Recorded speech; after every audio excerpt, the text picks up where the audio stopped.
ഓം നമോ ഭഗവതേ വാസുദേവായ. ഓം നമോ ഭഗവതേ വാസുദേവായ. ഓം നമോ ഭഗവതേ വാസുദേവായ. ഓം അജ്ഞാനതിമിരാന്ധസ്യ ജ്ഞാനാഞ്ജനശലാകയ ചക്ഷുരുന്മീലിതം യേന തസ്മൈ ശ്രീഗുരുവേ നമഃ. നമഃ വിഷ്ണുപാദായ കൃഷ്ണപ്രേഷ്ഠായ ഭൂതലേ ശ്രീമതേ ഭക്തിവേദാന്ത സ്വാമിന്നിധി നാമിനെ. നമസ്തേ സാരസ്വതേ ദേവേ ഗൗരവാണി പ്രചാരിണേ നിർവിശേഷ ശൂന്യവാദി പാശ്ചാത്യദേശതാരിണേ. ജയ ശ്രീകൃഷ്ണ ചൈതന്യ പ്രഭു നിത്യാനന്ദ ശ്രീ അദ്വൈത ഗദാധര ശ്രീവാസാദി ഗൗരഭക്തവൃന്ദ. ഹരേ കൃഷ്ണ കൃഷ്ണ കൃഷ്ണ ഹരേ ഹരേ, ഹരേ രാമ രാമ രാമ ഹരേ ഹരേ.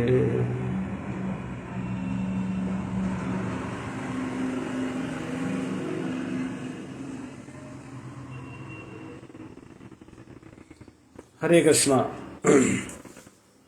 എല്ലാവർക്കും ഇന്നത്തെ ഭഗവത്ഗീത ക്ലാസ്സിലേക്ക് സുസ്വാഗതം. വളരെ പുണ്യമായ ദിവസമാണ് ഇന്ന്. ഗുരുപൂർണിമയാണ്. ആധ്യാത്മികമായ അറിവ് പകർന്ന എല്ലാ ഗുരുക്കന്മാരുടെയും ചരണാരവിന്ദങ്ങളിൽ പ്രണമിച്ചുകൊണ്ട് നമുക്കിന്നത്തെ ക്ലാസ് തുടങ്ങാം. അപ്പോൾ നമ്മൾ 3-ാമത്തെ അധ്യായത്തിൽ പാർട്ട് 2 രണ്ടാമത്തെ ക്ലാസ്സാണ് ഇന്ന്. 3-ാം അധ്യായത്തിൽ 7 ശ്ലോകങ്ങളായിരുന്നു നമ്മൾ കഴിഞ്ഞ ക്ലാസ്സിലെടുത്തത്. അപ്പം അതിൽ പ്രധാനമായിട്ടും നമ്മൾ കണ്ടത്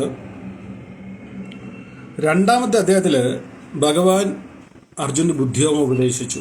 ബുദ്ധിയോഗം എന്താണെന്ന്, ബുദ്ധിയോഗം എന്താണെന്ന് നമ്മൾ വളരെ വിശദമായിട്ട് ചർച്ച ചെയ്തിട്ടുള്ളതാണ്.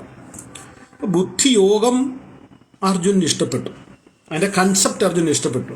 പക്ഷെ അതിൻ്റെ പ്രാക്ടിക്കൽ ആപ്ലിക്കേഷൻ, അത് എങ്ങനെ നടപ്പാക്കണം, അതിനെക്കുറിച്ച് അർജുന് ശരിയായിട്ട് ഒന്ന് മനസ്സിലാക്കാൻ അർജുന് കഴിഞ്ഞില്ല.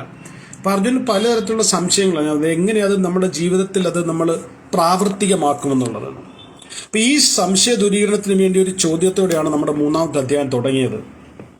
അപ്പം അർജുൻ്റെ ചോദ്യം, കർമ്മത്തിനേക്കാൾ ശ്രേഷ്ഠമാണ് ബുദ്ധിയോഗമെങ്കിൽ ഈ കർമ്മത്തിനെ കുറിച്ച് പിന്നെ എന്നോട് എന്താ ഇത്രയും പറഞ്ഞത്, ബുദ്ധിയോഗത്തിനെ കുറിച്ച് പറഞ്ഞാൽ പോരെ. അപ്പം അർജുനൻ്റെ പല കാര്യങ്ങൾ, അതുപോലെ അർജുനൻ പറയുന്നത് പല കാര്യങ്ങൾ പറഞ്ഞ് എന്നെ കൺഫ്യൂസ് എന്തിനാ ചെയ്യുന്നത്. വ്യാമിശ്രേണേവ വാക്യേന എന്ന് പറഞ്ഞ ശ്ലോകം നമ്മൾ കണ്ടായിരുന്നു. ദ്വയാർത്ഥമുള്ള വാക്കുകൾ കൊണ്ട് എന്നെ കൺഫ്യൂസ് ചെയ്യാതെ എനിക്ക് ഏറ്റവും ശ്രേയസ്കരമായത് എന്താണെന്ന് നേരെ അങ്ങ് പറഞ്ഞതാ. ഇതാണ് അർജുൻ്റെ സംശയം. അപ്പം അർജുൻ്റെ സംശയത്തിന് കാരണം എന്ന് പറഞ്ഞു കഴിഞ്ഞാൽ 2-ാമത്തെ അധ്യായത്തിൽ ഭഗവാൻ നമ്മുടെ ഐഡന്റിറ്റിയെ കുറിച്ച് പറയുന്നുണ്ട്. നമ്മുടെ ഐഡന്റിറ്റി ഭഗവാൻ പറഞ്ഞത് നമ്മൾ എന്ന് പറയുന്നത് ശരീരമല്ല, ആത്മാവാണ്. കാരണം ശരീരം നശിച്ചു പോവും, ആത്മാവ് നിത്യമാണ്, അനശ്വരമാണ്. പിന്നെ ഭഗവാൻ പറയുന്ന അർജുനോട് നീ യുദ്ധം ചെയ്യുക എന്ന് പറഞ്ഞാൽ ശരീര സംബന്ധമായ കർത്തവ്യമാണ്, ശരീരവുമായി ബന്ധപ്പെട്ടതാണ്. കാരണം ഇപ്പം ഈ ജന്മത്തിൽ നിങ്ങളൊരു ടീച്ചറായിരിക്കും, അല്ലെങ്കിൽ ഒരു കളക്ടറായിരിക്കും. അത് ശരീര സംബന്ധമായി. ഈ ശരീരം നശിക്കുമ്പോൾ അത് പോയി, വീണ്ടും ഒരു ജന്മം എടുക്കും, നിങ്ങൾക്ക് അതേ ജോലി കിട്ടും, പിന്നെ A4 ആപ്പിൾ പഠിക്കണം. അതേപോലെ അർജുനൻ, ശ്രദ്ധിച്ച് കേൾക്കരുത്, അതേപോലെ അർജുനൻ ഈ ജന്മത്തിൽ ക്ഷത്രിയനാണ്, യുദ്ധം ചെയ്യാൻ പറയുന്നു. അടുത്ത ജന്മത്തിൽ കൃഷിക്കാരനായിട്ടാണ് ജനിക്കുന്നെങ്കിലോ. അപ്പം നമ്മൾ ചെയ്യുന്ന കർത്തവ്യം ഈ ശരീരമായിട്ട് ബന്ധപ്പെട്ടാണ്, ആത്മീയത ഒഴിച്ചുള്ള ഏത് കർമ്മവും. അപ്പം അർജുനന്റെ ചോദ്യം അല്ലെങ്കിൽ അർജുനന്റെ സംശയം, ഭഗവാനെ അങ്ങ് പറയുന്നു ഞാൻ ശരീരമല്ല ആത്മാവാണ്, പക്ഷെ പറയുന്ന കർത്തവ്യം, ചെയ്യാൻ പറയുന്ന ജോലി ശരീരവുമായിട്ട് ബന്ധപ്പെട്ടത്. അപ്പം അതെന്നെ കൺഫ്യൂഷൻ ചെയ്യുന്നു. കാരണം യുദ്ധം ചെയ്യുക എന്നുള്ളത് ശരീരമായിട്ട് ബന്ധപ്പെട്ടുള്ളതാണ്. ഞാൻ ശരീരമല്ല ആത്മാവാണെങ്കിൽ ശരീരവുമായിട്ട് ബന്ധപ്പെട്ട കർത്തവ്യത്തിന് ഇത്രയും എന്നെ പ്രേരിപ്പിക്കുന്നത് എന്തിനാണ്? അപ്പം ഇതിനുമായിട്ട് മറുപടിയായിട്ട് ഭഗവാൻ 2 കാര്യങ്ങളാണ് പറയുന്നത്. ഒന്ന് കർമ്മയോഗം, കർമ്മമല്ല നീ ചെയ്യേണ്ടത്, കർമ്മയോഗമാണ്. കർമ്മയോഗം ശരീരമായിട്ട് ബന്ധപ്പെട്ടതല്ല. കർമ്മത്തിനെ എങ്ങനെ കർമ്മയോഗമാക്കി മാറ്റാം നമുക്ക് വീണ്ടും ഇവിടെ ചർച്ച ചെയ്യാം. 2 ജ്ഞാനയോഗം. ഇത് രണ്ടിനെ കുറിച്ച് ഭഗവാൻ പറയുന്നുണ്ട്. അതായത് ഭഗവാൻ പറയുന്നത് കർമ്മയോഗമായാലും ജ്ഞാനയോഗമായാലും ഇത് ഒരു ലക്ഷ്യത്തേക്ക് എത്താനുള്ള ഒരേ മാർഗമാണ്, പണ്ട് രണ്ട് വ്യത്യസ്തമായ ലെവലുകളാണ്. അതായത് ഇപ്പോൾ ഒരാൾക്ക് ഡൽഹിയിൽ പോകണം, കായംകുളത്ത് നിന്ന് ഡൽഹിയിൽ പോകണം, ഒരാൾ വിമാനത്തിൽ പോകുന്നു, ഒരാൾ ട്രെയിനിൽ പോകുന്നു. രണ്ടുപേരുടെയും ലക്ഷ്യം ഒന്നാണ്, മാർഗം ഒന്നാണ്, പക്ഷെ യാത്ര ചെയ്ത് പോകുന്നു, ലക്ഷ്യം ഡൽഹിയാണ്. പക്ഷെ പോകുന്ന രണ്ട് വ്യത്യസ്ത തലങ്ങളിലാണ്. ഒരാൾ വിമാനത്തിൽ പോകുന്നു, ഒരാൾ ട്രെയിനിൽ പോകുന്നു. അതേപോലെ കർമ്മയോഗവും ഭഗവാനിലേക്ക് എത്താനുള്ളതാണ്, ജ്ഞാനയോഗവും ഭഗവാനിലേക്ക് എത്താനുള്ളതാണ്. കർമ്മത്തിനെ കുറിച്ചല്ല ഞാൻ പറഞ്ഞത്, കർമ്മയോഗത്തിനെ കുറിച്ച്. രണ്ടും നമ്മളെ വ്യത്യാസം മനസ്സിലാക്കണം. യോഗം എന്നുള്ളൊരു വാക്ക് കർമ്മത്തിന്റെ കൂടെ ചേരുമ്പോൾ അതിന്റെ അർത്ഥം, അതിന്റെ ഫലം എല്ലാം മാറും. അപ്പോൾ കർമ്മയോഗം എന്ന് പറയുമ്പം അത് ഭഗവാനിലേക്ക് എത്താൻ നമ്മളെ സഹായിക്കും. യോഗം എന്നുള്ള വാക്കിന്റെ അർത്ഥം തന്നെ യോജിപ്പിക്കുക. യുജ് എന്ന വാക്കിൽ നിന്നാണ് യോഗം ഉണ്ടായത്. അതായത് ബാബ രാംദേവ് പറയുന്ന പോലെ BP ഷുഗറും മാറ്റാനുള്ളതല്ല യോഗം എന്ന് പറയുന്നത്. യോഗം എന്ന് പറഞ്ഞാൽ അഷ്ടാംഗ യോഗത്തിന്റെ ഒരു ഭാഗമാണ്. യമം, നിയമം, ആസനം, പ്രാണായാമം, അതിന്റെ കൂടെയുള്ളതാണ് യോഗം. മനസ്സിനെ ഏകാഗ്രമാക്കി ധ്യാനിച്ച് നമ്മുടെ കൃഷ്ണനിലേക്ക് എത്തിക്കാൻ, ഭഗവാനിലേക്ക് എത്തിക്കാൻ വേണ്ടിയിട്ടുള്ള ഒരു പദ്ധതിയാണ് യോഗം. ആ യോഗത്തിൽ നമ്മൾ കർമ്മത്തിന്റെ കൂടെ ആ യോഗം എന്നുള്ള വാക്ക് ചേർക്കുമ്പോൾ ഈ അഷ്ടാംഗ യോഗം അല്ല ചേരുന്നത്. അവിടെ അതിന്റെ അർത്ഥം എന്ന് പറഞ്ഞാൽ ഭഗവാനെ കർമ്മത്തിലൂടെ ഭഗവാനുമായിട്ട് ബന്ധിക്കുക. അതെങ്ങനെയാണ് നമുക്ക് ചർച്ച ചെയ്താണ് കഴിഞ്ഞ ക്ലാസ്സിൽ ഒന്നുകൂടെ റിവിഷൻ ചെയ്യാം. ജ്ഞാനയോഗവും അതാണ്, പക്ഷെ അത് കർമ്മം കൊണ്ടല്ല, ആധ്യാത്മികമായ അറിവ് കൊണ്ട് ഭഗവാനിലേക്ക് എത്തുക. രണ്ടിൻ്റെ ലക്ഷ്യം ഒന്നാണ്, മാർഗവും ഒന്ന് തന്നെയാണ്, പക്ഷെ രണ്ട് വ്യത്യസ്ത ലെവലുകളാണെന്നേ ഉള്ളൂ. ഞാൻ ഉദാഹരണം പറഞ്ഞു, ഒരാൾ ട്രെയിനിൽ പോകുന്നു, ഒരാൾ വിമാനത്തിൽ പോകുന്നു. അപ്പോൾ ഇവിടെ കർമ്മയോഗത്തെ ജ്ഞാനം കുറിച്ച് ഭഗവാൻ വളരെ വിശദമായിട്ട് അർജുനോട് പറഞ്ഞു കൊടുത്തു. അപ്പോൾ അർജുൻ കരുതിയത് ഈ കർമ്മയോഗം അല്ലെങ്കിൽ ബുദ്ധിയോഗം രണ്ട് വ്യത്യസ്ത ലക്ഷ്യത്തിലോട്ടുള്ള രണ്ട് വ്യത്യസ്ത മാർഗങ്ങളാണെന്നാണ്. അതായത് ഒരാൾ കർമ്മയോഗം ചെയ്യുന്നു, ഒരാൾ ബുദ്ധിയോഗം ചെയ്യുന്നു. ബുദ്ധിയോഗം എന്ന് പറഞ്ഞാൽ ഭക്തിയോഗം എന്നുള്ള അർത്ഥമുള്ളൂ. അത് കൂടുതൽ ഈ വാക്കുകൾ കേട്ടിട്ട് നിങ്ങൾ വിഷമിക്കേണ്ട കാര്യമൊന്നുമില്ല.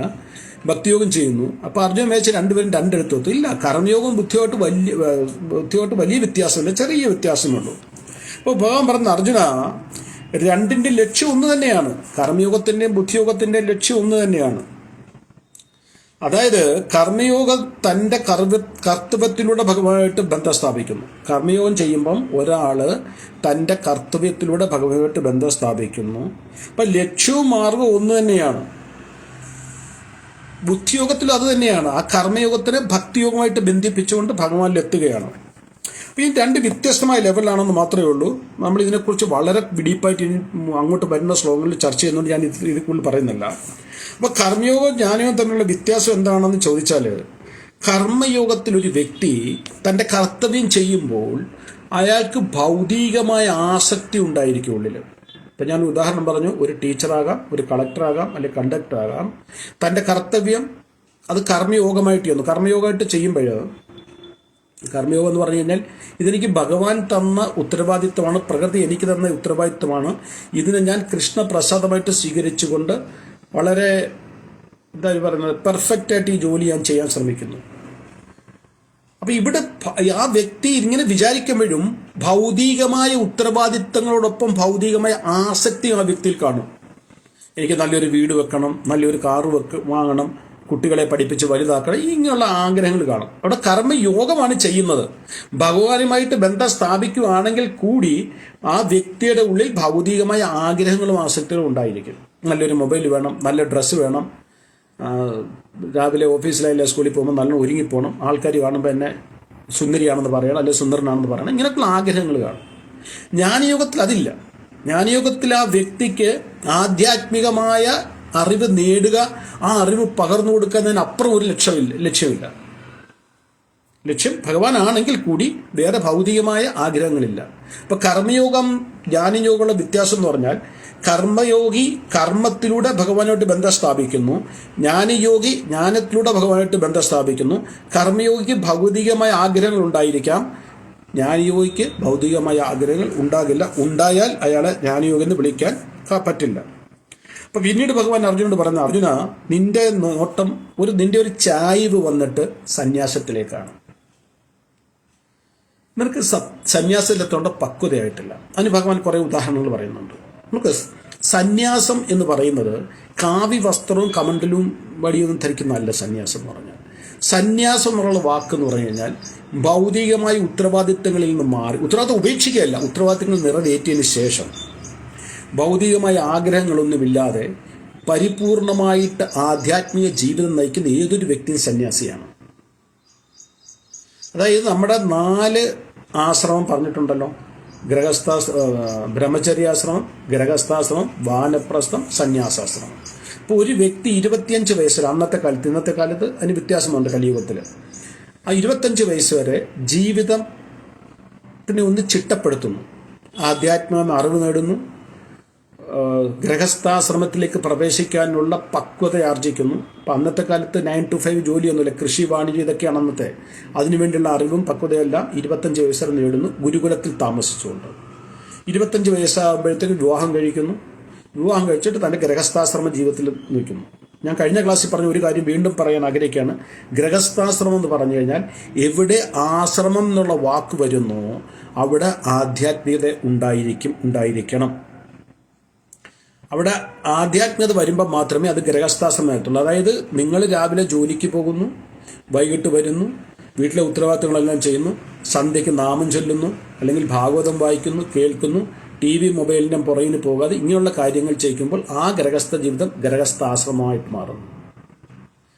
ആ ജീവിതത്തിൽ നിന്നും ആധ്യാത്മികത എടുത്ത് മാറ്റിക്കഴിഞ്ഞാൽ അത് ഗ്രഹമേധിയായി മാറുന്നു. ഗൃഹസ്ഥാശ്രമം എന്ന് പറയാൻ പറ്റില്ല, ഗ്രഹമേധി. അങ്ങനെ 50 വയസ്സ് വരെ തൻ്റെ ആധ്യാത്മിക ജീവിതത്തിനെ ക്രമേണ 50 വയസ്സ് വരെ ഭൗതിക ജീവിതത്തിനോടൊപ്പം ഉയർത്തി 50 വയസ്സായി കഴിയുമ്പോൾ, അപ്പം മക്കൾക്ക് 23-24 വയസ്സായി കഴിയും, ഉത്തരവാദിത്തങ്ങളെല്ലാം അവരെ ഏൽപ്പിച്ചിട്ട് ഒറ്റ ദിവസം കൊണ്ടല്ല ഇത്, ക്രമേണ ഭൗതിക ജീവിതത്തിൽ നിന്നും തൻ്റെ ആധ്യാത്മികത്തിലേക്ക് തിരിച്ചുവിടുന്നതിനാണ് വാനപ്രസ്ഥാശ്രമം എന്ന് പറയുന്നത്. പണ്ടത്തെ കാലത്താണ് വാനപ്രസ്ഥാശ്രമത്തിന് വനത്തിലൊക്കെ പോയിരുന്നിട്ട് താമസിക്കുമായിരുന്നു. ഇന്ന് അത് പറ്റത്തില്ല, വനമേ ഇല്ല, പിന്നെ എങ്ങനെ പോകുന്നത്? അപ്പം എന്താ നമ്മൾ ചെയ്യുന്ന, ഒരു 50 വയസ്സാക്കി കഴിയുമ്പോൾ, 50 വയസ്സൊക്കെ ആയി കഴിയുമ്പോൾ ക്രമേണ എല്ലാത്തിലും ഇടപെടാതിരിക്കുക. ഭൗതികമായ ഉത്തരം കുറേ മക്കളെ നിങ്ങൾ ചെയ്തുകൊള്ളൂ. എന്ത് കൂട്ടാൻ വെക്കണം അമ്മേ? മോളെ നിനക്ക് എന്തോ ഇഷ്ടം വെച്ച് ചെയ്തു, അല്ലെങ്കിൽ നിനക്ക് എന്തോ ഇഷ്ടം ചെയ്തു, എന്താ ചെയ്യുന്നത് വെക്കുന്നത് അതിലൊരു ഭാഗം എനിക്ക് തന്നാൽ മതി. അല്ലെ എനിക്ക് എരി കൂടുതൽ വേണം, എനിക്ക് ഉപ്പ് കുറവ് വേണം, അല്ലെ എനിക്ക് മുരിങ്ങയ്ക്ക ഇഷ്ടമല്ല, വഴുതനങ്ങ ഇഷ്ടം, ഇതൊന്നുമില്ല. എന്ത് കിട്ടുന്നു അത് കഴിക്കുക. ഒരു നേരം 2 നേരം കഴിക്കുക. കൂടുതൽ അടുത്തുള്ള അമ്പലത്തിൽ പോയി കുറേ നേരം ഇരിക്കുക, രാമായണം വായിക്കുക, ഭാഗവതം വായിക്കുക, ഗീത വായിക്കുക, കേൾക്കുക. അതേ സമപ്രായ ആൾക്കാരുമായിട്ട് കുറ്റവും കുറവും പറയാതെ ആധ്യാത്മികമായ കാര്യങ്ങൾ ഡിസ്കഷൻ ചെയ്യാൻ വേണ്ടി സമയം കണ്ടെത്തുക. ഞാൻ പലപ്പോഴും കണ്ടിട്ടുണ്ട്, പണ്ട് ഇപ്പോഴല്ല, അരിപ്പാട്ട് ഈ വിവാഹം കഴിഞ്ഞ സമയത്ത് മിക്കവാറും വൈഫിൻ്റെ വീട്ടിലൊക്കെ പോകാൻ വേണ്ടി അരിപ്പാട്ട് അമ്പലത്തിക്കുമ്പോൾ അവിടെ ഇപ്പോൾ ചതുർത്ഥി ആണെന്ന് തോന്നുന്നു, ചതുർത്ഥിക്ക് പെണ്ണുങ്ങൾ ഇരിക്കാറുണ്ട്. അങ്ങോട്ട് വന്ന് രാവിലെ 8-9 മണിക്ക് വന്നാൽ വൈകിട്ട് 5 മണിക്കേ പോകത്തുള്ളൂ. ഉപവാസമാണ്. അവിടെ വന്നിരുന്ന് ചേച്ചി നീ അറിഞ്ഞോടി, ഇതാ തുടക്കം. 5 മണി വരെ ഇത് തന്നെ. അപ്പം ആ പ്രായത്തിലൊക്കെ അതല്ല ചെയ്യേണ്ടത്. ആ പ്രായത്തിലൊക്കെ ഇപ്പോൾ ഏതെങ്കിലും കഥകൾ കുട്ടികൾക്ക് പറഞ്ഞു കൊടുക്കുക, പേരക്കുട്ടികൾക്ക് പറഞ്ഞു കൊടുക്കുക. ഏത് കഥകൾ? സിനിമാ കഥകളല്ല, രാമൻ്റെ ആയാലും കൃഷ്ണൻ്റെ ആയാലും ഭഗവാന്റെ അങ്ങനെയുള്ള കഥകൾ പറഞ്ഞു കൊടുക്കുക, വായിക്കുക. കൂടുതൽ ആധ്യാത്മിക അറിവ് എടുത്ത് എത്ര വയസ്സ് വരെ? 70-75 വയസ്സിൽ ജീവിച്ചിരിക്കുകയാണെങ്കിൽ. ഇന്നത്തെ കാലത്ത് അത്രയും ജീവിച്ചിരിക്കാൻ ബുദ്ധിമുട്ടാണ്ട് ഒരു 10-60 വയസ്സ് പരിപൂർണമായിട്ടും ആധ്യാത്മികമായിട്ട് മാറും. പിന്നെ ഭൗതികമായി യാതൊന്നുമില്ല. അതിനാണ് സന്യാസം എന്ന് പറയുന്നത്. അപ്പോൾ ഭഗവാൻ അർജുനോട് പറഞ്ഞ എൻ്റെ ഭൗതികമായ ആസക്തി ഉള്ളിൽ നിന്ന് വന്നിട്ടില്ല. കാരണം നീ ഈ കുരുക്ഷേത്ര യുദ്ധഭൂമിയിൽ യുദ്ധം ചെയ്യാൻ വന്ന എന്തിനാ? പകരം ചോദിക്കാനാണ്. പകരം ചോദിക്കാന്ന് പറഞ്ഞാൽ കൗരവരോടുള്ള ക്രോധം. അപ്പം കാമം, ക്രോധം, മോഹം, ലോഭം, മതമാത്സര്യങ്ങൾ നിന്റെ ഉള്ളിൽ നിന്ന് പോയിട്ടില്ല. അപ്പം നിനക്ക് സന്യാസത്തിന് പക്വതയാകാതെ നീ സന്യാസത്തിൽ പോയാൽ എന്ത് പറ്റും? നിനക്ക് പരിപൂർണമായിട്ട് സന്യാസി ആകാനും പറ്റത്തില്ല, പരിപൂർണമായിട്ട് ഗൃഹസ്ഥാശ്രമവും പറ്റില്ല. അപ്പോൾ വഴിയിൽ വെച്ച് നിനക്ക് സന്യാസം ഉപേക്ഷിക്കേണ്ടി വരും. അതുകൊണ്ട് നീ സന്യാസത്തിനെ കുറിച്ച് ഇപ്പോൾ ചിന്തിക്കേണ്ടെന്നാണ് ഭഗവാൻ പറഞ്ഞത്. കാരണം സന്യാസം എന്ന് പറയുന്നത്, ഇവൻ ആധ്യാത്മികം എന്ന് പറയുന്നത് ഒരു ഗംഭീരമായ ഉത്തരവാദിത്തമാണ്. സമൂഹം നിങ്ങളെ വാച്ച് ചെയ്യും. നിങ്ങൾ ആധ്യാത്മികമായിട്ട് പോവുകയാണ്. ഇപ്പം ഞാൻ ആധ്യാത്മിക ജീവിതം നയിക്കുകയാണ്, ഞാൻ വഴി പോയി നിന്നിട്ട് ഒരു സിഗരറ്റ് വലിച്ചു കഴിഞ്ഞാൽ ആൾക്കാർ പറയും, എടാ ഇവർ 27 മണിക്കൂറും കൃഷ്ണനാമം ചുറ്റും വീഴുന്ന സിഗരറ്റ് വലിക്കുന്നു. കള്ളുകുടിക്കിനെ കുറിച്ച് ചിന്തിക്കുന്നുണ്ട് പോലും വേണ്ട, മാംസാഹാരം കഴിച്ചു കഴിഞ്ഞാൽ. അപ്പോൾ ആൾക്കാർ നമ്മളെ വാച്ച് ചെയ്യും. ഒരു ഉദാഹരണം പറഞ്ഞാൽ, ഇപ്പോൾ ഒരാൾ മദ്യപിച്ച് റോഡിൽ കിടക്കുകയാണ്, നിങ്ങൾ പോവുകയാണെങ്കിൽ നിങ്ങൾ തിരിഞ്ഞ് നോക്കില്ല, അവൻ പോട്ടെന്ന് വിചാരിക്കും.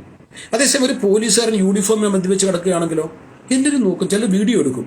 കാരണം ഉത്തരവാദിത്തമുള്ള ഒരു ജോലി ചെയ്യുന്ന ഒരു വ്യക്തി അങ്ങനെ ചെയ്യാൻ പാടില്ല.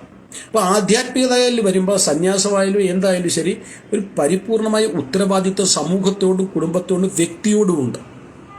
സമൂഹം നമ്മളെ വാച്ച് ചെയ്യും. അതുകൊണ്ട് ഇവിടെ ഉത്തരവാദിത്വം ഉപേക്ഷിക്കുന്നതിനെക്കുറിച്ച് ഭഗവാൻ അർജുനന് ഒരു മുന്നറിയിപ്പ് നൽകുകയാണ്. ഇനിയും ഇതിൻ്റെ കടമ അല്ലെങ്കിൽ ഉത്തരവാദിത്വം എങ്ങനെയാണ് നിറവേറ്റാനാണ് ഭഗവാൻ അർജുനെ പഠിപ്പിക്കുന്നത്. അത് 8ാമത്തെ ശ്ലോകത്തിൽ ഭഗവാൻ പറയുന്നുണ്ട്.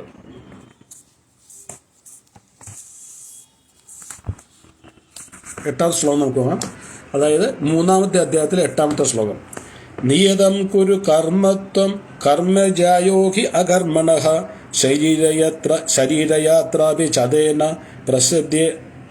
പ്രസിദ്ധ്യേത് അകർമ്മണഃ. അകർമ്മണ എന്നുള്ള വാക്കിന് 2 അർത്ഥമുണ്ട്.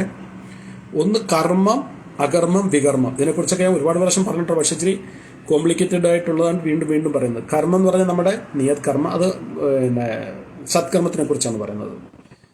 വികർമ്മം എന്ന് പറഞ്ഞാൽ അത് നേരെ ഓപ്പോസിറ്റ്, ശാസ്ത്ര അനുസൃതമായ കർമ്മം ചെയ്യുന്നതിനാണ് നമ്മൾ കർമ്മം എന്ന് പറയുന്നത്. ശാസ്ത്രത്തെ എന്ത് പറഞ്ഞിട്ട്, ഒരു വ്യക്തിയുടെ ഉത്തരവാദിത്വം, ഒരു അധ്യാപകൻ്റെ ഉത്തരവാദിത്വം, ഒരു ഗൃഹസ്ഥൻ്റെ ഉത്തരവാദിത്വം, ഒരു സന്യാസിയുടെ ഉത്തരവാദിത്വം, ഏതൊരു പ്രവൃത്തി ചെയ്യുന്ന ആ പ്രവൃത്തി ചെയ്യുന്ന ആളിന് കുറച്ച് ഉത്തരവാദിത്വങ്ങളുണ്ട്. അതാണ് കർമ്മം കൊണ്ട് ഉദ്ദേശിക്കുന്നത്. വികർമ്മം എന്ന് പറഞ്ഞാൽ ശാസ്ത്രത്തിന് എതിരായിട്ട്, നിയമത്തിനെതിരായിട്ട് നിയമലംഘനം നടത്തുന്നതാണ് വികർമ്മം. അകർമ്മം എന്ന് പറഞ്ഞാൽ ആധ്യാത്മികതയാണ്. അപ്പം ഈ അകർമ്മത്തിന് വേറൊരർത്ഥം എന്ന് പറയാൻ കർമ്മം ചെയ്യാതിരിക്കുന്ന അവസ്ഥയ്ക്കും അകർമ്മം എന്ന് പറയും. കാരണം ഇതിൻ്റെ ട്രാൻസ്ലേഷൻ വായിക്കുമ്പോൾ നിങ്ങൾക്ക് മനസ്സിലാവും, അതുകൊണ്ടാണ് ഞാൻ പറഞ്ഞത്. ഇതിൻ്റെ അർത്ഥം അർജുനനോട് ഭഗവാൻ പറയുന്നത്, നിനക്ക് വിധിക്കപ്പെട്ടിട്ടുള്ള കർമ്മം ചെയ്യുക. അർജുനൻ്റെ വിധിക്കപ്പെട്ട കർമ്മം എന്തുവാണ്? ക്ഷത്രിയനാണ്, യുദ്ധം ചെയ്യുക. ഒരു പട്ടാളക്കാരൻ ഇപ്പം യുദ്ധസമയത്ത് ഇന്ത്യ പാകിസ്ഥാൻ യുദ്ധം നടക്കാറ് ഇപ്പം നടന്നല്ലോ ഈ 5 ദിവസം, എന്താണ് ഓപ്പറേഷൻ സിന്ദൂർ. അപ്പോൾ ഒരു പട്ടാള ഓഫീസർ അല്ലെങ്കിൽ പട്ടാള ഉദ്യോഗസ്ഥൻ പറയുകയാണ്, സാറേ എനിക്ക് ഈ രക്തം കാണാൻ പറ്റുന്നില്ല, എനിക്ക് ഇത്ര ആൾക്കാരെ ഒന്നും കൊല്ലാൻ കഴിയുന്നില്ല, അവരും പാവപ്പെട്ടവരല്ലേ, അവരും ജോലി ചെയ്യാൻ വന്നില്ലേ, അവർക്കും ഭാര്യയും കുടുംബമൊന്നുമല്ലേ. അവനെ army act section disobey 41 army act സെക്ഷനിൽ പ്രോസിക്യൂട്ട് ചെയ്യും. അതായത് ഉത്തരവാദിത്തം നിറവേറ്റില്ല, ഡിസ്മിസ് ഫ്രം സർവീസും ജയിലും കൊടുക്കും. ഇവിടെ ഒന്നും തെറ്റുകളൊന്നും ചെയ്തില്ല, പക്ഷെ ചെയ്യേണ്ട ഉത്തരവാദിത്തം ചെയ്തില്ല. അതായത് അതാണ് അകർമ്മം. കർമ്മം ചെയ്യാത്ത അവസ്ഥ അകർമ്മം. അത് നമ്മുടെ ഈ ഭൗതിക ലോകത്തിലായാലും ശരി, അത് ശിക്ഷയാണെങ്കിൽ ആധ്യാത്മിക കാര്യം പിന്നെ പറയേണ്ട കാര്യമുണ്ടോ? അപ്പോൾ ഭഗവാൻ പറയുന്നത്, നിനക്ക് വിധിക്കപ്പെട്ടിട്ടുള്ള കർമ്മം ചെയ്യുക. നൈഷ്കർമ്മത്തെക്കാൾ ശ്രേഷ്ഠമാണ് കർമ്മം. കർമ്മം ചെയ്യാതെ സ്വന്തം ശരീരം നിലനിർത്താൻ പോലും ആർക്കും സാധ്യമല്ല. നൈഷ്കർമ്മം എന്ന് പറയുമ്പോൾ കർമ്മം ചെയ്യാത്ത അവസ്ഥ. കർമ്മം ചെയ്യാതെ സ്വന്തം ശരീരം നിലനിർത്താൻ പോലും ആർക്കും സാധ്യമല്ല. കർമ്മം ചെയ്യാതെ അങ്ങനെ ശരീരം നിലനിർത്തുന്നത്. ഇനിയും എൻ്റെ അച്ഛൻ കോടിക്കണക്കിന് രൂപ, മുകേഷ് അംബാനിയുടെ മോനാണ് ഞാൻ, എങ്കിലും എനിക്ക് ആഹാരം എടുത്ത് വായി വെച്ച് ചവച്ച് ഇറക്കണ്ടേ? അതൊരു കർമ്മമല്ലേ? ഒരു കർമ്മമല്ലേ അത്? ഒരു പ്രവൃത്തിയല്ലേ അത്? അപ്പം കർമ്മം ചെയ്യാതെ സ്വന്തം ജീവൻ പോലും നിലനിർത്താൻ പറ്റില്ലെന്നാണ് ഭഗവാൻ പറഞ്ഞത്. നിയതം കർമ്മത്വം, അങ്ങനെയാണ് ശ്ലോകം തുടങ്ങുന്നത്. നിയതം കുരു കർമ്മത്വം. നിയതം കർമ്മത്വം, നീ നിനക്ക് വിധിക്കപ്പെട്ടുള്ള കർമ്മം ചെയ്യുക. ഇവിടെയാണ് അർജുനന്റെ സംശയം. ഈ ഒരു സെന്റൻസിലാണ് അർജുനന്റെ മുഴുവൻ സംശയം വരുന്നത്. അതായത് കർമ്മം ചെയ്തു കഴിഞ്ഞാൽ ആ കർമ്മത്തിന് ഫലമുണ്ട്. അത് കർമ്മമായാലും വികർമ്മമായാലും ഫലമുണ്ട്. അകർമ്മത്തിന്റെ ഫലമില്ല. ഭക്തിയുടെ ഫലം ആർക്കും അറിയില്ല എന്താണ്. നിങ്ങൾ ഒരു പ്രാവശ്യം ഭാഗവതം കേട്ടു, അല്ലെങ്കിൽ ഒരു വർഷം കൃഷ്ണന്റെ അമ്പലത്തിൽ പോയി, അല്ലെങ്കിൽ ഒരു പ്രാവശ്യം ഭാഗവതം വായിച്ചു, ഗീത വായിച്ചു, അതിനെന്താണ് ഫലം എന്ന് ചോദിച്ചു കഴിഞ്ഞാൽ ഈ ലോകത്തിൽ ആർക്കും അതിൻ്റെ ഫലം പറയാൻ പറ്റില്ല. ദിവസം ഹരേകൃഷ്ണ മഹാമന്ത്രം ജപിക്കുന്നു, അതിൻ്റെ എന്താണ് ഫലം അറിയില്ല, ആർക്കും അറിയില്ല. അതിൻ്റെ ഫലം എന്തൊക്കെ നമുക്ക് അത് ഫലമായിട്ട്, അതായത് നിങ്ങൾ നാമം ജപിക്കുമ്പം നിങ്ങളുടെ ഉള്ളിലുള്ള അനർത്ഥങ്ങളില്ലാതാകും, പ്യൂരിറ്റി വരും. ഇതൊക്കെ അതിൻ്റെ ബൈ പ്രൊഡക്ട്സ് ആണ്. അതിൻ്റെ ഫലം എന്താണെന്ന് ഭഗവാന് മാത്രമേ അറിയുള്ളൂ. അതുകൊണ്ട് അകർമ്മത്തിൻ്റെ ഫലം നമുക്ക് നിശ്ചയിക്കാൻ പറ്റില്ല. പക്ഷെ കർമ്മത്തിൻ്റെ വികർമ്മത്തിൻ്റെ ഫലം നമുക്ക് നിശ്ചയിക്കാൻ പറ്റും. കർമ്മം എന്ന് പറഞ്ഞാൽ സത്കർമ്മം കൂടുതൽ ചെയ്ത് കഴിഞ്ഞാൽ ഈ ഭൗതിക ലോകത്തിൽ നല്ല ജീവിതം കിട്ടും. ഒരുപാട് പുണ്യകർമ്മങ്ങൾ ചെയ്ത് കഴിഞ്ഞാൽ സ്വർഗീയ ലോകങ്ങളിൽ പോകും. അതുപോലെ പാപകർമ്മങ്ങൾ ചെയ്ത് കഴിഞ്ഞാൽ അതിന് പാപഫലങ്ങൾ കിട്ടും. ഒരുപാട് പാപമാണെങ്കിൽ അത് നരകത്തിൽ പോകും. രണ്ടും കൂടി ആണെങ്കിൽ മിശ്രിത ഫലം കിട്ടും. അത് നമുക്ക് പറയാൻ പറ്റും. അപ്പം അർജുനന്റെ സംശയം എന്ന് പറഞ്ഞു കഴിഞ്ഞാൽ, അങ്ങ് യുദ്ധം ചെയ്യാൻ പറയുന്നു, ഈ യുദ്ധത്തിനൊരു ഫലമുണ്ട്, ആ ഫലം അനുഭവിക്കാൻ ഞാൻ ഈ ഭൗതിക ലോകത്തിൽ വരണം, അതെനിക്ക് ഭൗതിക ബന്ധനത്തിന് കാരണമാകും. നമ്മൾ എന്തിനാണ് ഭക്തി ചെയ്യുന്നത്? ഈ ഭൗതികമായ ബന്ധനത്തിൽ നിന്ന് നമ്മൾ വെളിയിൽ പോകാൻ വേണ്ടിയിട്ടാണ് ഭക്തി ചെയ്യുന്നത്.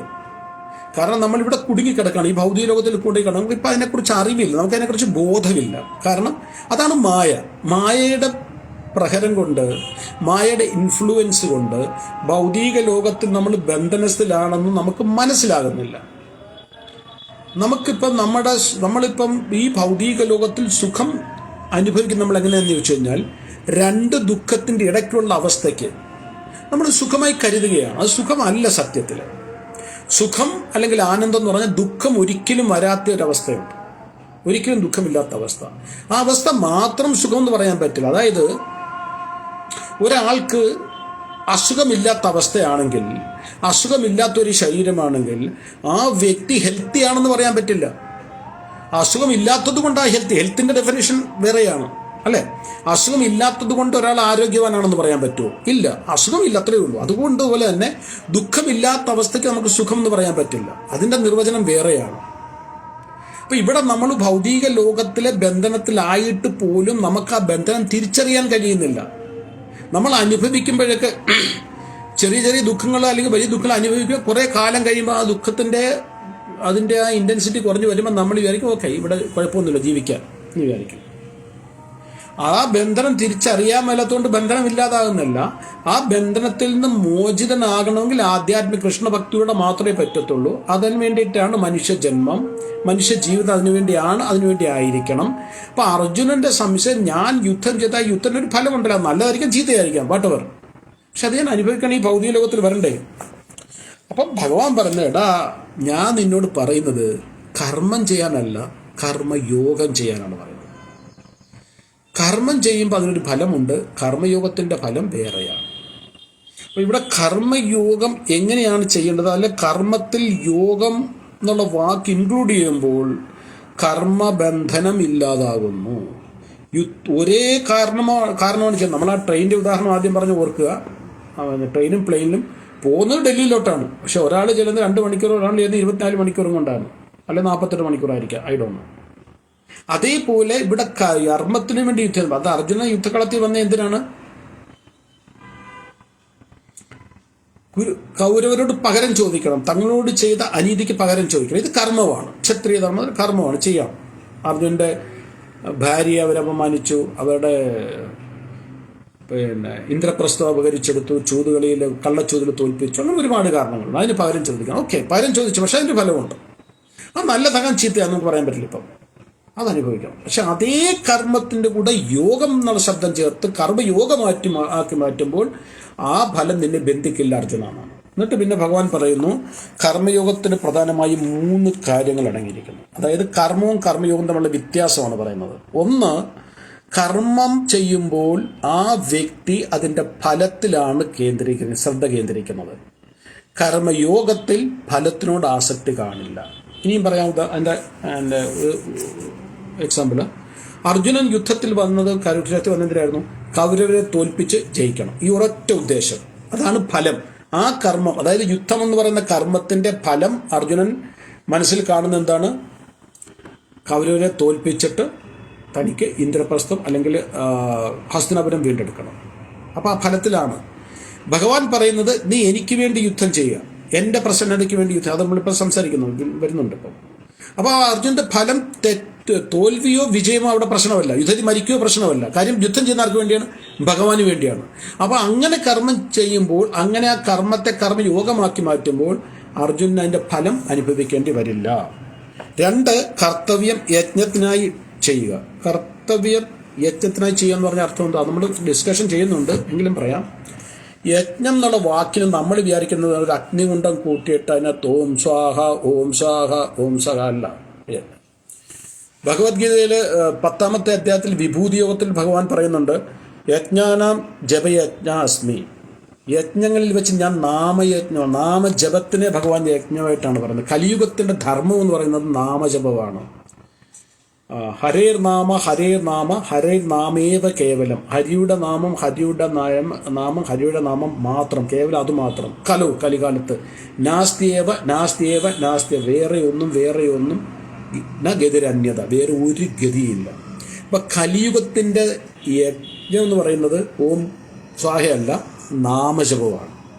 അപ്പോൾ ഭഗവാൻ പറയുന്നത് നീ ചെയ്യുന്ന പ്രവൃത്തി ഒരു യജ്ഞമായിട്ട് ചെയ്യുക. ഈ കുരുക്ഷേത്ര ഭൂമി എന്ന് പറഞ്ഞ യജ്ഞകുണ്ഡമാണ്. നീ യജ്ഞാചാര്യനാണ്. ഹോമിക്കുന്നത് എന്താണ്?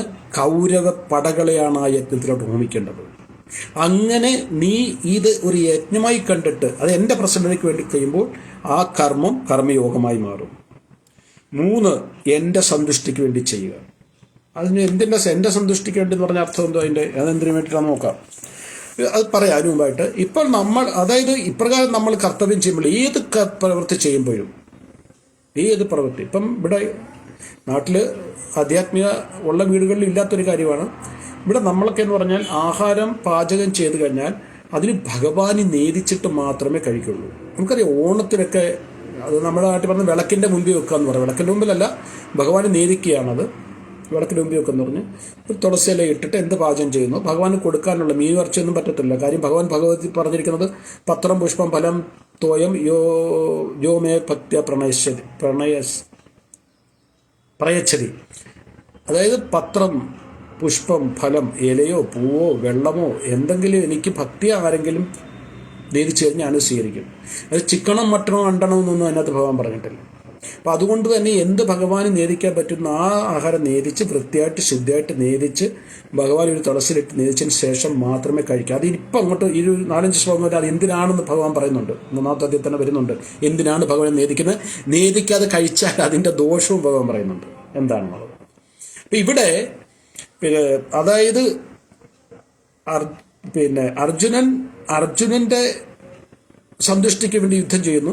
അതിന് ഭഗവാന്റെ സന്തുഷ്ടിക്ക് വേണ്ടി എന്ന് പറയുമ്പോൾ ഭഗവാന് വേണ്ടി ചെയ്യുന്നു. അപ്പോൾ എന്ത് പ്രവൃത്തി ചെയ്യുമ്പോൾ ഇപ്പോൾ ആഹാരം പാചകം ചെയ്യുന്ന കാര്യം നമ്മൾ പറഞ്ഞു, അത് ഭഗവാന് വേണ്ടി ചെയ്യുമ്പോൾ അത് കർമ്മവാത്തില്ല കർമ്മയോഗമാകും. ഭഗവാനെ നേദിക്കാനും വേണ്ടിയിട്ട് ഞാൻ ആഹാരം പാചകം ചെയ്യുന്നു.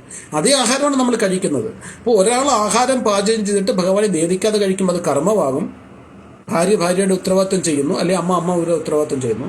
അത് ഭഗവാനെ നേദിക്കാൻ വേണ്ടി വൃത്തിയായിട്ട് ശുദ്ധിയോടെ ഉണ്ടാക്കി ഭഗവാന്റെ തുളസിലയിട്ട് ഭഗവാന്റെ ഫോട്ടോ മുമ്പിൽ നേദിച്ച് ഒന്നും വേണ്ട, ഹരേ കൃഷ്ണ മന്ത്രം മാത്രം ചൊല്ലിയിട്ട് ഭഗവാനെ എൻ്റെ കഴിവിനനുസരിച്ച് ഞാൻ അങ്ങേക്ക് നേദിക്കുന്നു പറഞ്ഞിട്ട് 5-10 മിനിറ്റ് കഴിയുമ്പോൾ എടുത്തിട്ട് അത് കഴിച്ചു കഴിയുമ്പോൾ അത് കർമ്മയോഗമാകും. അതേപോലെയാണ് അർജുനോട് ഭഗവാൻ പറഞ്ഞത്, ഈ യുദ്ധം നിനക്ക് വേണ്ടി ചെയ്യാതെ നീ എൻ്റെ പ്രസന്നതയ്ക്ക് വേണ്ടി ചെയ്യുക. അപ്പം ഇവിടെ ജയമായാലും തോൽവിയായാലും അതിൻ്റെ ഫലത്തിൽ നീ ശ്രദ്ധിക്കാതെ നീ യുദ്ധം ചെയ്യാൻ പറയും. അപ്പോൾ ഭഗവാന്റെ പ്രസന്നതയ്ക്ക് വേണ്ടി എന്ന് പറയുമ്പോൾ അതിൻ്റെ അർത്ഥം എന്താണ്? എന്തുമാണ് ഭഗവാന്റെ അർത്ഥം വേണ്ടി യുദ്ധം ചെയ്യാന്ന് പറഞ്ഞത്? ഭഗവാൻ എന്താ യുദ്ധം വലിയ യുദ്ധ കൊതിയനാണോ? ഒസാമ ബിൻ ലാഡനോ വല്ലതാണോ ഭഗവാൻ? യുദ്ധം ഭഗവാന്റെ പ്രസന്നതയ്ക്ക് വേണ്ടി. ഭഗവാൻ ഈ ഭൗതിക ലോകത്തിൽ വരുന്ന ഒരുപാട് കാരണങ്ങളുണ്ട്. ഒത്തിരി കാരണങ്ങളുണ്ട്. ഒരു കാരണം മാത്രമാണ് ഭഗവാൻ 4-ാമത്തെ അധ്യായത്തിൽ പറയുന്നത്, പരിത്രാണായ സാധൂന വിനാശായ ചതുഷ്കൃതം ധർമ്മ സംസ്ഥാപനാർത്ഥായ സംഭവാമി യുഗേ. ത്രാണം എന്ന് പറഞ്ഞാൽ രക്ഷിക്കുക. പരിത്രാണായ എന്ന് പറഞ്ഞാൽ പരിപൂർണമായിട്ട് രക്ഷിക്കുക. ആരെ? സാധുജനങ്ങളെ. സാധുജനങ്ങൾ പറഞ്ഞാൽ പാവപ്പെട്ടവരെന്നല്ല, ആധ്യാത്മിക ജീവിതം നയിക്കുന്ന സത്യസന്ധമായിട്ട് നല്ല ജീവിതം നയിക്കുന്ന പരിപൂർണ്ണ രക്ഷിക്കുക. വിനാശായ ദുഷ്കൃതം. വിനാശം എന്ന് പറഞ്ഞാൽ നാശം എന്ന് പറഞ്ഞാൽ നശിപ്പിക്കുക. വിനാശം എന്ന് പറഞ്ഞാൽ വിശേഷ രൂപേണ നശിപ്പിക്കുക.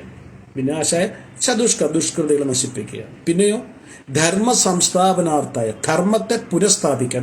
എപ്പോൾ ഭഗവാന് തോന്നുന്നു സാധുജനങ്ങൾക്ക് ഇവിടെ ജീവിക്കാൻ പറ്റാത്ത അവസ്ഥ വരുന്നു, ദുഷ്കൃതികളുടെ എണ്ണം കൂടുന്നു, അവരുടെ ചെയ്തികൾ കൂടുന്നു, ധർമ്മമില്ലാതായി അധർമ്മം മേൽക്കോയ്മ സ്ഥാപിക്കുന്നു, ആ ധർമ്മത്തെ പുനഃസ്ഥാപിക്കാൻ വേണ്ടി ഞാൻ ഈ ഭൗതിക ലോകത്തിൽ വരുന്നു. അപ്പോൾ ധർമ്മം പുനഃസ്ഥാപിക്കണമെങ്കിൽ ആദ്യം വേണ്ട കാര്യം എന്തുവാണ്? അധർമ്മികളെ ഇല്ലാതാക്കണം. അപ്പം ഈ യുദ്ധക്കളത്തിൽ നിന്റെ മുമ്പിൽ നിൽക്കുന്നവരെല്ലാം അധർമ്മികളാണ്. ശകുനിയായാലും ദുര്യോധനായാലും അവർ ഒരുപാട് അധർമ്മങ്ങൾ ചെയ്തിട്ടുണ്ട്. അങ്ങോട്ട് നമ്മൾ പോകേണ്ട കാര്യമില്ല. ഇപ്പം എന്തൊക്കെ അധർമ്മം ചെയ്തിട്ടുണ്ടെന്ന്.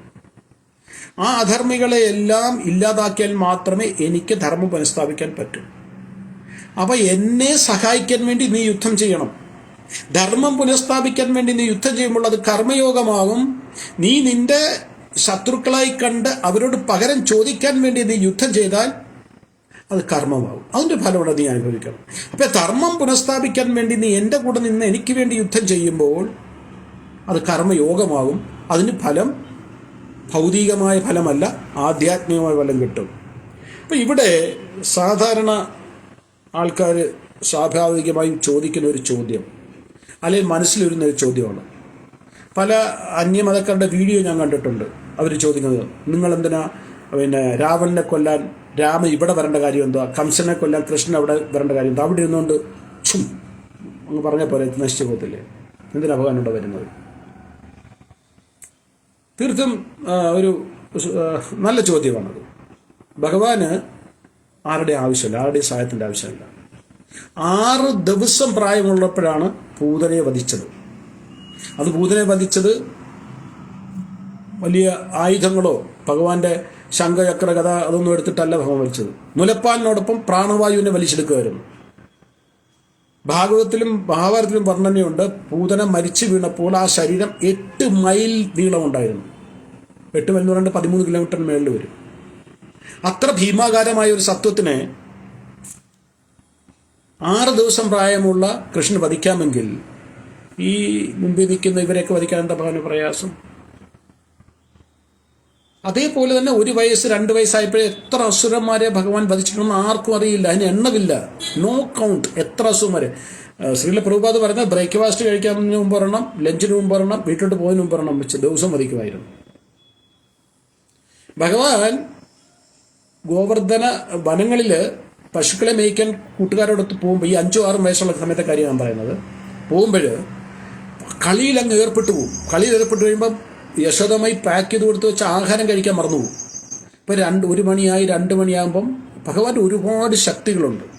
ഇപ്പോൾ ലീലാശക്തി, ഭഗവാന്റെ ലീലാശക്തിയുണ്ട്, അങ്ങനെ ഒരുപാട് ശക്തിയുണ്ട്. ശക്തികൾ തമ്മിൽ സംസാരിക്കും. കൃഷി വരെ ഒന്നും ഈ ശക്തി പറയുമ്പോൾ ഉള്ളിലുള്ള ശക്തികളാണ്, വെളിയിൽ അതിന് ഉള്ളതല്ല. ഈ എന്താ ചെയ്യുക, ഭഗവാനെ ഒന്നും കഴിക്കുന്നില്ലല്ലോ, കളിയിൽ മുഴുവൻ എന്താ ചെയ്യുക എന്ന് പറയുമ്പോൾ ലീലാശക്തി ഇപ്പം ഞാൻ ചെയ്യാൻ പറയും. എവിടെയെങ്കിലും പോയിട്ട് അസുരനെ പറഞ്ഞു വിടും. അപ്പോൾ ഈ അസുരനെ കൊന്നു കഴിയുമ്പോഴേ ഈ കളിയുള്ള സ്ഥലത്ത് മാറിയിട്ട് ആഹാരം കഴിക്കുന്നത്. അപ്പോൾ ദിവസം 2-3 അസുരന്മാരെ വിളിച്ചിട്ടാണ് കൊന്നത്. ഇത് ഭാഗവത്തിൽ പറയാൻ പറ്റിയിട്ടില്ല ശുകഗോസ്വാമിക്ക്. കാരണം പരീക്ഷത്തിനാണ് ഭാഗവത് ഉപദേശിച്ചു കൊടുക്കുന്നത്. ഭാഗവം പറയാൻ 7 ദിവസമേ ഉള്ളത്. 7 ദിവസം കഴിയുമ്പം പരീക്ഷിത മഹാരാജ് മരിക്കും. അതുകൊണ്ട് ഏറ്റവും പ്രധാനപ്പെട്ട അസുരന്മാരുടെ വധം മാത്രമേ ശുകഗോസ്വാമി പറഞ്ഞിട്ടുള്ളൂ. ഈ അസുരന്മാരെയൊക്കെ വധിച്ചതെല്ലാം 1 ദിവസം 2 ദിവസം ഉള്ളപ്പോഴാണ്. അപ്പോൾ ഭഗവാന് ആരെങ്കിലും ഇല്ലാതാക്കണമെങ്കിൽ എന്തെങ്കിലും ചെയ്യണോ, ആരുടെ സഹായം ആവശ്യമില്ല. പിന്നെ എന്തിനാണ് കൃഷ്ണൻ അർജുനോട് സഹായം ചോദിക്കുന്നത്, ധർമ്മം പുനഃസ്ഥാപിക്കാൻ വേണ്ടി യുദ്ധം ചെയ്യാൻ പറയുന്നത്? അല്ലെങ്കിൽ രാവണനെ വധിക്കാൻ സേതുബന്ധനത്തിന് ഭഗവാൻ പ്രഭു ശ്രീറാം വാനരന്മാരുടെ സഹായം വാങ്ങിച്ചു? ഇതിൻ്റെയൊക്കെ പുറകെയുള്ള പല കാരണങ്ങളിൽ ഒരു കാരണം ഞാൻ പറയാം. ഭഗവാൻ എല്ലാ ക്രെഡിറ്റും ഭഗവാന്റെ ഭക്തർക്കാണ് കൊടുക്കുന്നത്. ഭഗവാൻ ഒരിക്കലും ഒരു ക്രെഡിറ്റ് വേണ്ട. ഭഗവാൻ മാനം അപമാനം ഇതൊന്നും ഭഗവാൻ നോക്കുന്നില്ല. തൻ്റെ ഭക്തർ അവരുടെ പേരും പെരുമയും വളരണം. ഇപ്പം കുരുക്ഷേത്ര യുദ്ധം എന്ന് പറയുമ്പോൾ നമുക്ക് ആരുടെ മുഖമാണ് ആദ്യം വരുന്നത്? അർജുൻ്റെ മുഖമാണ് വരുന്നത്. അർജുനാണ് യുദ്ധം ജയിപ്പിച്ചതെന്ന് പറയുന്നത്. പക്ഷേ നമുക്കറിയാം, വിഭൂതിയോഗത്തെ കഴിഞ്ഞിട്ട് ഭഗവാൻ 11-ാമത്തെ അധ്യായത്തിൽ വിരാട് സ്വരൂപം കാണിക്കുമ്പം ഭഗവാൻ പറയുന്നുണ്ട്, ഇവരെയൊക്കെ ഞാൻ ആൾറെഡി വധിച്ചു കഴിഞ്ഞു, നീ ഒരു നിമിത്തമായിട്ട് നിന്നാൽ മതിയെന്ന്. ഭഗവാൻ ആൾറെഡി ഇവരെ വധിച്ചു കഴിഞ്ഞു. പക്ഷെ ഭഗവാൻ അതിൻ്റെ ക്രെഡിറ്റ് വേണ്ട. അതേപോലെ രാമരാവണ യുദ്ധം പറയുമ്പോൾ നമുക്ക് ഹനുമാനും വാനരസേനയും പെട്ടെന്ന് ഓർമ്മ വരുന്നുണ്ട്. അവരെല്ലാം ഭഗവാന്റെ ഭക്തരായിരുന്നു. അതൊക്കെ ദേവീദേവതമാരാണ് വാനരന്മാരെല്ലാം. ഭഗവാന് ഭഗവാന്റെ ഭക്തനായ ഹനുമാന് രാമേശ്വരത്തൊന്നും ചാടി ലങ്കയിൽ പോകാമെങ്കിൽ ഭഗവാന് പോകാൻ പറ്റത്തില്ലേ? സേതുബന്ധനത്തിൻ്റെ ആവശ്യം എന്തുവാ? ആ ക്രെഡിറ്റ് എല്ലാം അവർക്ക് കൊടുക്കാൻ വേണ്ടിയിട്ടാണ്. അങ്ങനെ ഒരുപാട് നമുക്ക് ഉദാഹരണം പറയാം. അതായത് യുദ്ധക്കളത്തിൽ നമ്മൾ ആദ്യത്തെ അധ്യായത്തിൽ കണ്ടു, വന്ന് വിഷാദഗ്രസ്തനായിരിക്കുന്ന അർജുനന് 48 മിനിറ്റ് കൊണ്ട് ഗീത ഉപദേശിച്ച് അർജുനെ ആക്റ്റീവാക്കാമെങ്കിൽ, യുദ്ധത്തിന് ശേഷം ഹസ്തിനാപുരത്ത് രാജഭരണം യുധിഷ്ഠിര മഹാരാജ് ചെയ്തുകൊണ്ടിരുന്നപ്പം യുധിഷ്ഠിര മാനസികമായിട്ട് തളരുന്നു. ശ്രീമദ് ഭാഗവത്തിൽ 1-ാമത്തെ അധ്യായത്തിൽ ഇത് വരുന്നുണ്ട്. 1-ാമത്തെ സ്കന്ധത്തിൽ 10-11 അധ്യായമാണെന്ന് എനിക്ക് തോന്നുന്നു, മറന്നുപോയി. 11-12 അങ്ങനെയുള്ള അധ്യായത്തിൽ വരുന്നുണ്ട്. 11-12 അങ്ങനെ അധ്യായത്തിൽ കണ്ടാൽ തോന്നുന്നു. അപ്പോൾ വളരെ വിഷാദഗ്രസ്തനായ യുധിഷ്ഠിര മഹാരാജ് പറയും, ഇത്രയും എൻ്റെ ബന്ധുമിത്രാദികളെ കൊന്നു, ഇത്രയും ആൾക്കാരെ കൊന്നിട്ട് ഈ സിംഹാസനം എനിക്ക് വേണ്ട. അങ്ങനെ മാസികയെ തളർന്നു.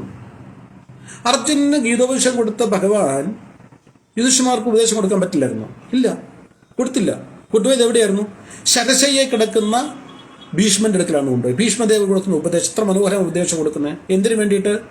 2 കാരണങ്ങൾക്ക് വേണ്ടിയാണ്. ഒന്ന്, ശരീരം ഉപേക്ഷിക്കാനായിട്ടിരിക്കുന്ന ഭീഷ്മർക്ക് ഭഗവാനെ ദർശിക്കണം എന്ന് ആഗ്രഹമുണ്ട്. ഭഗവാനെ ഭീഷ്മർക്ക് ദർശനം കൊടുക്കാൻ വേണ്ടിയിട്ട്. 2, ആരാണ് ഭീഷ്മരെന്ന് ലോകത്തിന് മനസ്സിലാക്കി കൊടുക്കാൻ. വെറും ഒരു യോദ്ധാവോ രാജാവോ അല്ല ഭീഷ്മര്. ഭഗവാന്റെ 12 ഏറ്റവും വലിയ ഭക്തരെ കുറിച്ച് പറയുന്നുണ്ട്. അതായത് 12 മഹാജനങ്ങളെ കുറിച്ച് പറഞ്ഞ ഒരാളാണ് ഭീഷ്മര്. ആ ഭീഷ്മരുടെ ആ 12 പേരിൽ ഭാഗവതത്തിൽ വ്യാസഭഗവാന്റെ പേരില്ല, ഭീഷ്മരുടെ പേരുണ്ട്. അപ്പൊ ഭീഷ്മര് തന്റെ ഏറ്റവും പ്രിയപ്പെട്ട ഭക്തനാണ് ഭീഷ്മര്. ആ ഭീഷ്മരുടെ നിലയും വിലയും ആധ്യാത്മിക അറിവും ഈ ലോകത്തിന് കാണിച്ചു കൊടുക്കാൻ വേണ്ടി യുധിഷ്ഠിരന്മാരെ അവിടെ കൊണ്ടുവന്നിട്ട് മുമ്പിൽ കൊണ്ടു നിർത്തി ഉപദേശം കൊടുത്തു. യുധിഷ്ഠിരന്മാരെ ഓക്കെ ഭഗവാൻ കൊടുക്കാമായിരുന്നു. അതേപോലെ ഈ യുദ്ധത്തിന്റെ മുഴുവൻ ക്രെഡിറ്റും തന്റെ ഏറ്റവും വലിയ സന്തത സഹചാരിയും സതീർത്ഥനല്ല തന്റെ ഏറ്റവും വലിയ സുഹൃത്തുമായ അർജുനന് അതിന്റെ ക്രെഡിറ്റ് മുഴുവൻ കൊടുക്കാൻ വേണ്ടിയിട്ട് ഭഗവാൻ പറഞ്ഞത് ധർമ്മം മനസ്താപിക്കാൻ നീ എൻ്റെ കൂടെ വരാൻ പറഞ്ഞത്. 4-ാമത്തെ അധ്യായത്തില് തുടക്കത്തിൽ തന്നെ ഭഗവാൻ അർജുനോട് പറയുന്നുണ്ട്, എന്തുകൊണ്ടാണ് നിനക്ക് ഞാൻ ഗീത ഉപദേശിച്ചത്. 2 കാരണങ്ങളാണ് ഭഗവാൻ പറഞ്ഞത്. 1, നീ എൻ്റെ ഏറ്റവും വലിയ മിത്രമാണ്. 2, നീ എൻ്റെ ഭക്തനാണ്. അപ്പോൾ ഭക്തർക്ക് ക്രെഡിറ്റ് കൊടുക്കാൻ വേണ്ടിയാണ്. അല്ലെങ്കിൽ പലർക്കും സംശയം തോന്നും, ഭഗവാൻ എന്തിനാണ് ഈ ഭൗതിക ലോകത്ത് വരുന്നത്. ഭഗവാൻ ഭൗതിക ലോകത്ത് വരുന്നതിൻ്റെ ഒരു കാരണം തൻ്റെ ഭക്തർക്ക് ക്രെഡിറ്റ് കൊടുക്കണം. 2, നമ്മൾക്ക് ആനന്ദം പകരാൻ. ഭഗവാന്റെ കഥകൾ, ഭഗവാന്റെ നാമം, ഭഗവാന്റെ രൂപം, ഭഗവാന്റെ ലീലകൾ, ഭഗവാന്റെ ഗുണങ്ങൾ നമ്മൾ ചർച്ച ചെയ്യുമ്പോൾ, നമ്മൾ കേൾക്കുമ്പോൾ, നമ്മൾ വായിക്കുമ്പോൾ നമുക്കുണ്ടാകുന്ന ആനന്ദം.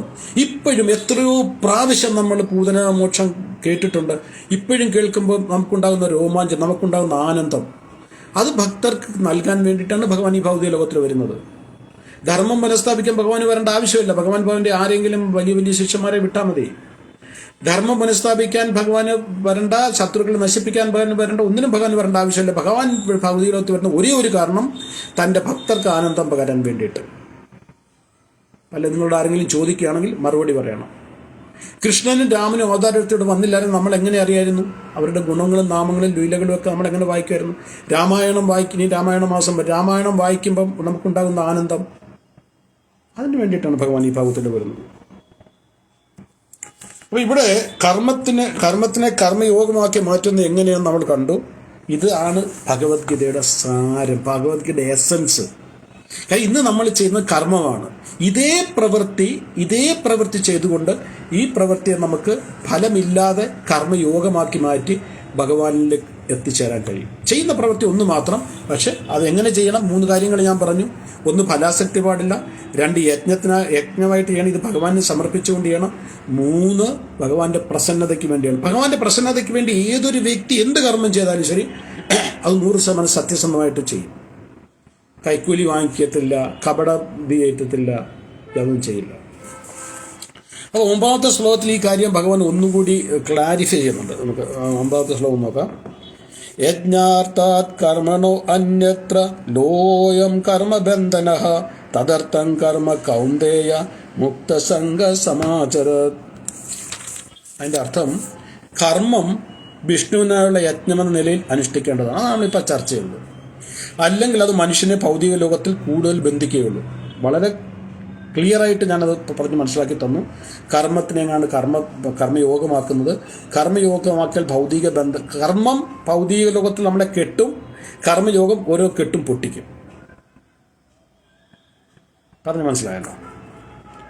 കുന്തിപുത്ര, നിന്റെ നിർദ്ദിഷ്ട കർമ്മങ്ങളെ ഭഗവാന്റെ സംതൃപ്തിക്കായി നിർവഹിക്കൂ. നിന്റെ നിർദ്ദിഷ്ട കർമ്മം യുദ്ധം ചെയ്യാന്നുള്ളതാണ്. അത് ഭഗവാൻ എൻ്റെ സന്തോഷത്തിന് വേണ്ടി ചെയ്യുക. അങ്ങനെ ചെയ്താൽ നിനക്ക് എന്നെന്നും ബന്ധമുക്തനായിട്ടിരിക്കാം. നിനക്കൊരിക്കലും ബന്ധനസ്ഥനാകേണ്ടി വരില്ല. ഇത് വളരെ വളരെ ഇമ്പോർട്ടൻ്റ് ഒരു വിഷയമാണ്. ഇപ്പോൾ സമയം ഏതാണ്ട് അതിക്രമിച്ചിരിക്കുന്നു. നമുക്ക് കൂടുതൽ, അതായത് ഇവിടെ ഭഗവാൻ എന്ത് ചെയ്യണം, എന്ത് ചെയ്യാൻ പാടില്ല എന്ന് ഭഗവാൻ പറഞ്ഞു കഴിഞ്ഞു. ഇതെല്ലാം കേട്ട് കഴിഞ്ഞപ്പോൾ അർജുനൻ്റെ ഉള്ളിൽ ഒരു സംശയം ഉണ്ടായി. അത് എന്തുകൊണ്ട് ഇനി ഈ കർമ്മങ്ങൾ സ്വന്തം ഇഷ്ടത്തിന് വേണ്ടി ചെയ്തുകൂടാ, സ്വന്തം ഉദ്ദേശലബ്ധിക്ക് വേണ്ടി ചെയ്തുകൂടാ? അങ്ങനെ ഒരുപാട് സംശയങ്ങൾ അർജുനൻ്റെ ഉള്ളിൽ വരും. അതിൻ്റെ മറുപടി എന്താണ് ഭഗവാൻ പറയുന്നത് നമുക്ക് അടുത്ത ക്ലാസ്സിൽ കേൾക്കാം. അതുവരെ എല്ലാവർക്കും ഹരേ കൃഷ്ണ ഹരേ കൃഷ്ണ കൃഷ്ണ കൃഷ്ണ ഹരേ ഹരേ ഹരേ രാമ രാമ രാമ ഹരേ ഹരേ. ലൈവായിട്ട് പങ്കെടുത്ത എല്ലാവർക്കും, പിന്നീട് റെക്കോർഡിംഗ് കേൾക്കുന്ന എല്ലാവർക്കും ഒത്തിരി നന്ദി. എല്ലാവരും ഈ ക്ലാസ് കണ്ടിന്യൂ ചെയ്യണം. കാര്യം 3ാമത്തെ കർമ്മയോഗം നമുക്ക് പഠിക്കാനുള്ള മനസ്സിലാക്കുന്ന ഒരുപാട് കാര്യങ്ങളുണ്ട്. ഗുരുപൂർവ്വൻ്റെ ആശംസകൾ എല്ലാവർക്കും. ഹരേ കൃഷ്ണ.